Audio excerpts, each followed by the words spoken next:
Hey girl, since you're here, you're probably experiencing a miscarriage or recently had one, and I know it might feel like everything's falling apart.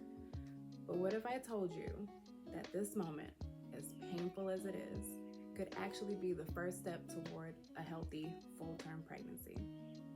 I'm Ari, and I've helped dozens of women, including myself, struggling with recurrent pregnancy loss go from feeling defeated and unsure of their next steps to taking control of their health, strengthening their body for pregnancy, and moving forward with confidence so they can create the family they've been dreaming of. My mission is to help you do the same thing. So in this video, I'm going to share 5 crucial reasons why miscarriage could actually be the first step towards your healthiest pregnancy yet, and some actionable steps towards holding your rainbow baby. So we're going to be covering how your body resets after miscarriage to create a healthier environment for implantation, why this experience is often a wake-up call to expose hidden fertility issues, and the key mindset shift that'll make your next pregnancy stronger. And if you really want to take it up a notch, click the link in my bio and join the Finally in My Arms email community, where I send out weekly tips on maximizing your chances to conceive. Let's get into it. Reason number 1 that miscarriage is the first step to a healthy pregnancy is that the recovery process resets the uterine environment.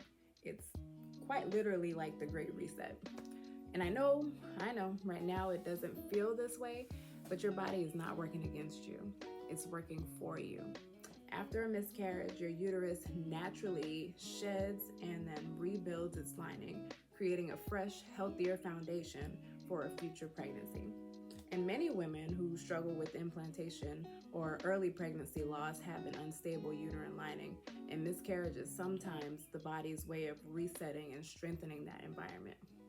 So here's what I want you to do. 1, avoid inflammatory foods that could disrupt your healing process. So anything like excess sugars or processed foods, just leave it where it is. In the next few months, especially, I want you to focus on a healthy whole food diet. And then I want you to nourish your body with warm, iron-rich foods like bone broths and dark leafy greens to support recovery. And if you're ready to dive right into optimizing your body for conception with delicious, nutrient-dense foods, remember to grab your free copy of the Fuel for Fertility mini cookbook.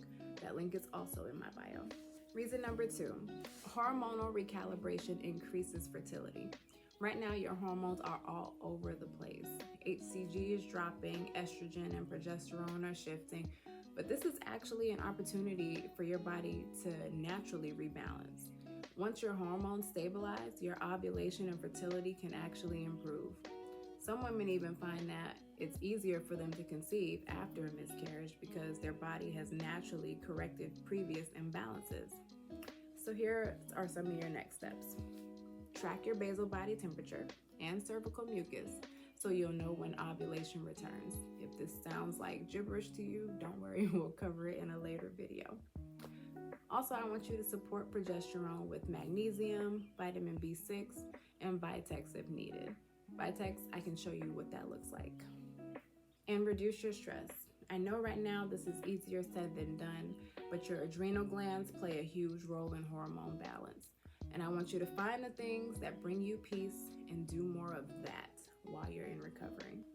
Reason number 3, identifying deficiencies help to prevent future pregnancy loss.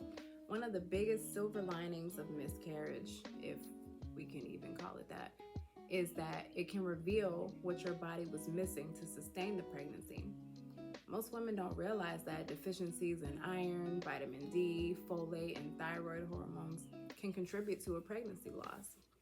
This experience might be the wake-up call that leads you to identify and correct those issues before trying again. So here's what else I need you to do. Get some blood work done. Check your iron, your vitamin D, your B12, your thyroid levels. Get the whole shebang if you can get it. And identify anything that might be missing, and let's start building from there. Also, look into gut health testing. If you have absorption issues, you might not be getting the nutrients your body needs. And replenish your body with high quality supplements and nutrient dense foods. Like I mentioned earlier, that mini cookbook is in the bio. Reason number 4, Emotional healing strengthens your mind-body connection. I know the emotional weight of miscarriage can feel unbearable, but here's something most women don't realize. Grief and stress don't just affect your heart, they affect your fertility. Holding on to grief or fear about getting pregnant again can trigger chronic stress responses in the body, which negatively impacts ovulation, implantation, and hormone regulation. So the next steps from here, give yourself permission to grieve. This loss is real. Your feelings are valid. So go ahead and cry, feel your feelings, commemorate your baby in whatever way feels natural to you. Do the things you need to do emotionally. And once you've built yourself up enough, focus on healing. You can do this by engaging in mind-body healing like journaling, therapy, connecting with women who truly understand what you're going through. You could also join our Facebook group to connect with women who are on the same journey as you. And reframe your mindset. Say things to yourself like, this experience is not the end.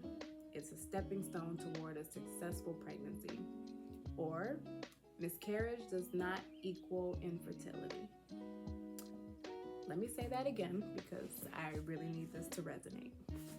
Miscarriage does not equal infertility. You got this. So number 5, learning from pregnancy loss makes your next pregnancy stronger. Miscarriage is both heartbreaking and invaluable information. Your body is trying to communicate something to you.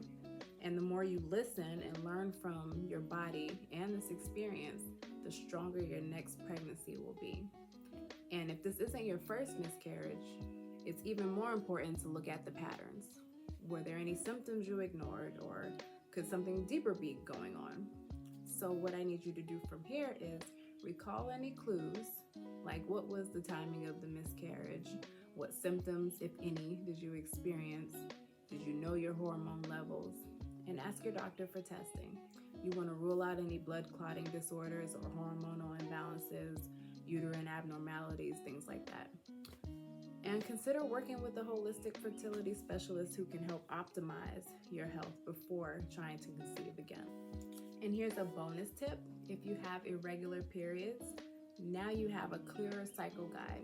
One unexpected silver lining of miscarriage is that if you have irregular periods, this now counts as the first day of your last menstrual cycle.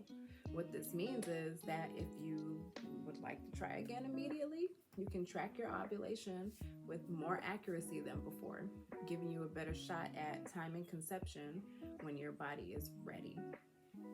So now that you understand how miscarriage can actually be the first step toward a healthy pregnancy, the next thing you need to know is some of the reasons miscarriage happens in the first place. What to do if your tests come back inconclusive, and more importantly, actionable steps to prevent miscarriage from happening again. That's exactly what we'll be breaking down in the next video, so make sure you tune in next week. Until then, chin up, mama, straighten your crown, and let's walk in power together. You got this, girl. I'll see you in the next one.